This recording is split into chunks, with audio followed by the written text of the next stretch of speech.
Direct labor variance, being a variable cost, is also calculated very similar to direct material variance.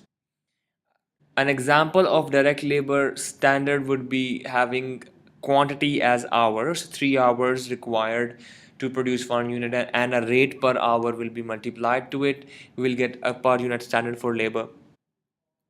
For a direct labor variance, we will match the actual expense for labor and match it against the flexible budget labor expense. The direct labor variance will be then further subdivided to analyze the efficiency in labor into its components of rate variance and efficiency variance.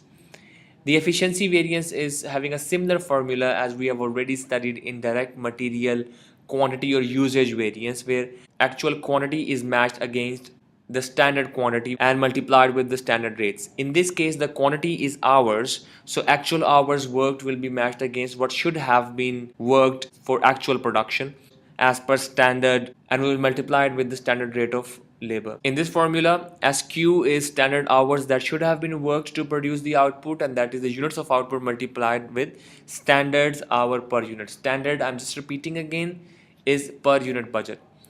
AQ is the actual hours worked, and SP would be standard cost per hour. In this question, Lee Manufacturing uses a standard cost system with overheads applied based on direct labor hours. The manufacturing budget for the production of 5,000 units for the month of May include the following information. Direct labor is 10,000 hours to produce 5,000 units, which means per unit standard hours are 2. 10,000 divided by 5,000, it gives you 2 hours per unit. So direct labor is 10,000 hours at a rate of 15%, it gives you 150,000. Budgeted variable overheads are 30,000 and fixed overheads are 80,000.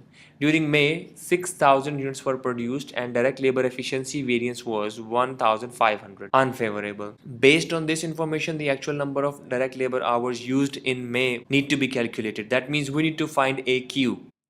We don't know AQ, we know SQ is 2 hours multiplied by 6,000, which is actual production, standard hours for actual production, and standard rate is $15 per hour. Putting this information in the formula, we can find AQ is 12,100. The other variance is direct labor rate variance, which will be matching the two rates, actual versus the standard, and you multiply it with the actual hours work. So I have kept the same mnemonics as we have used in direct material price variance, actual price minus standard price times actual quantity. Here we have actual rate minus standard rate multiplying with actual hours work. So here AQ is actual hours worked, AP is actual cost per hour, and SP is standard cost per hour. So matching actual against the standard, multiplying it with the actual hours worked. So this is fairly simple.